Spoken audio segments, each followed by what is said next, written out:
All right, in this video I'm going to show you how the projectile launchers work that we have for class.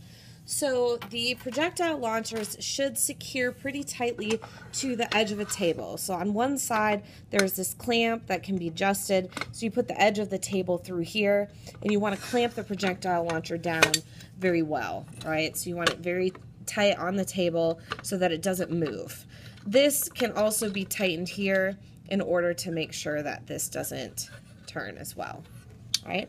Now, when you have the projectile launcher attached to the table, there is a string with a little mass on it that will dangle and will be able to tell you the angle that you're launching. So if it's at 0, we'll be launching perfectly horizontal, and then as we increase, you can see that would tell us the angle that the launcher is going.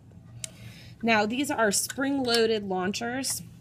So over on this side, you actually have a spring mechanism here.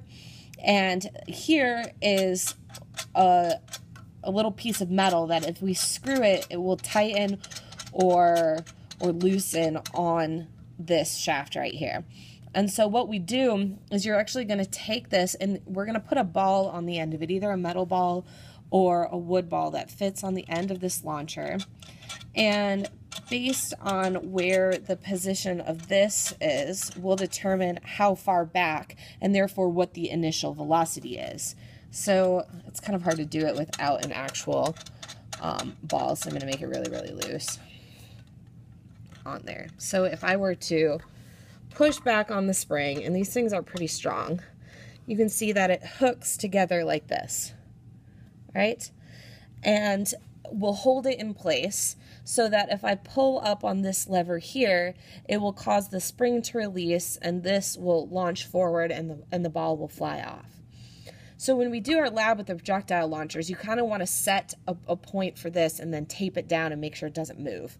Because if you're changing how far you're compressing the spring every time, it's actually going to change the initial velocity. We kind of want to make that constant. All right, so you can see if I pull up on this, and it's going to be pretty loud because it is a pretty strong force. So let me just do it once and then you'll get a sense of it. So you hear that, and then the ball will fly off the other side.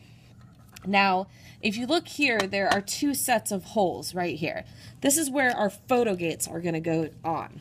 So we would secure our photo gates in here on the edges. So one there, and then the other will go here. And we know that the distance between those 2 holes is actually 10 centimeters, right, from here to here. So we'll tell our lab quest that this distance is 10 centimeters, and the lab quest will be able to very accurately measure within like thousandths of a second, so milliseconds, how long of a time passes between this photo gate being blocked and this photo gate being blocked. So that will allow us to, estimate a very accurate initial constant velocity, right? So that's how we set up and use the projectile launchers.